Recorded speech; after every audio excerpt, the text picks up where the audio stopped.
অনুষ্ঠানের শুরুতে রাজ্যবাসীকে আসন্ন 2025 ইংরেজি নববর্ষের অগ্রিম অভিনন্দন জানিয়েছেন মুখ্যমন্ত্রী ডক্টর মানিক সাহা।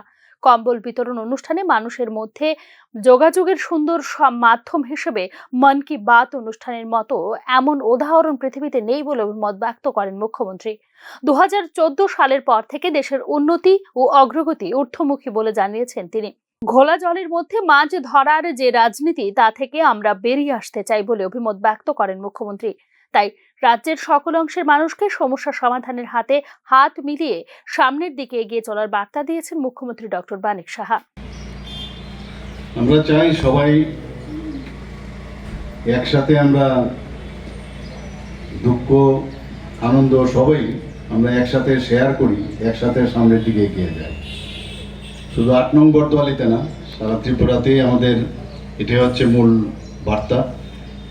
অনেকের সমস্যা আছে, সেই সমস্যা মধ্যেই সমাধানের মাধ্যমে আমরা একে অপরের হাত ধরে আমরা সামনের দিকে এগিয়ে যাব, সে আশা আমি করছি। বস্ত্র বিতরণের মাধ্যমে সম্পর্ক স্থাপনই বড় কথা। বর্দোয়ালি কেন্দ্রের কম্বল বিতরণ অনুষ্ঠানে উপস্থিত সকলের উদ্দেশ্যে বলেছেন মুখ্যমন্ত্রী, এক ত্রিপুরা শ্রেষ্ঠ ত্রিপুরা গড়ার লক্ষ্যে কেন্দ্র ও রাজ্য সরকারের উদ্যোগে বিভিন্ন প্রকল্প তৈরি করা হয়েছে। বেকারদের কর্মসংস্থানের জন্য, উদ্যোগী যুবক যুবতীদের জন্য বিভিন্ন শিল্পনীতি ও বিনিয়োগ নীতি চালু করা হয়েছে বলে জানিয়েছেন মুখ্যমন্ত্রী।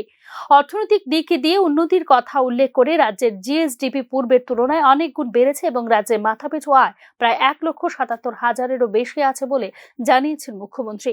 সার্বিক উন্নয়নের কথা উল্লেখ করে পর্যটন, কৃষি, পরিবহন ও আইন শৃঙ্খলার দিক দিয়ে রাজ্যের উন্নয়ন ঊর্ধ্বমুখী। জাতীয় সড়ক ও যোগাযোগ ব্যবস্থার উন্নতির জন্য কেন্দ্রীয় মন্ত্রী নীতিন গডকরি রাজ্যের জন্য আরও 4 লাইনের জাতীয় সড়ক নির্মাণের অনুমোদন সহ আরো 6টি জাতীয় সড়ক নির্মাণের অনুমোদনের কথা উল্লেখ করেন মুখ্যমন্ত্রী। উত্তর পূর্বের 8টি রাজ্য আয়তনের দিক দিয়ে উত্তর প্রদেশের দ্বিগুণ, তাই উত্তর পূর্বের রাজ্যগুলির উন্নতির জন্য অ্যাক্ট ইস্ট পলিসির মাধ্যমে প্রধানমন্ত্রীর অষ্টলক্ষ্মী প্রকল্প ঘোষণার কথাও জানিয়েছেন মুখ্যমন্ত্রী ডক্টর মানিক সাহা।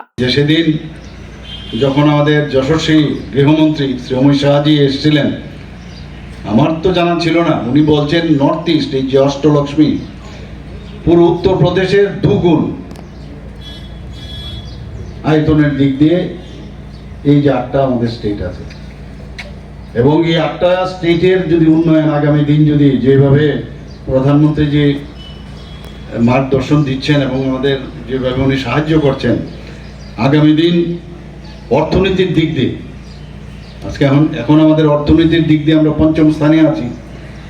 3য় স্থানে আসতে গেলে তার উদয় কিন্তু এই নর্থ ইস্ট থেকে শুরু হবে, সেটা উনি বলেছেন।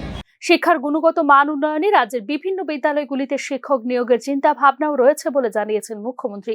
2022 সালের সুশাসন দিবসকে সামনে রেখে প্রতি ঘরে সুশাসন প্রকল্পের মাধ্যমে কেন্দ্র ও রাজ্য সরকারের সুবিধাভোগী প্রকল্পগুলো রাজ্যের মানুষের কাছে পৌঁছে দিতে সরকার 100% সফলতা অর্জন করেছে বলেও জানিয়েছেন তিনি। রাজ্যের গ্রামীণ এলাকায় বিভিন্ন রাস্তা, জল, বিদ্যুৎ ও বিভিন্ন ক্ষেত্রের সমস্যাগুলো রাজ্য সরকারের নজরে এনে নির্দিষ্ট সময়ের মধ্যে সমাধানের লক্ষ্যে রাজ্য সরকারের বিশেষ পোর্টালের ব্যবস্থার কথাও জানিয়েছেন মুখ্যমন্ত্রী। Bureau report, news now.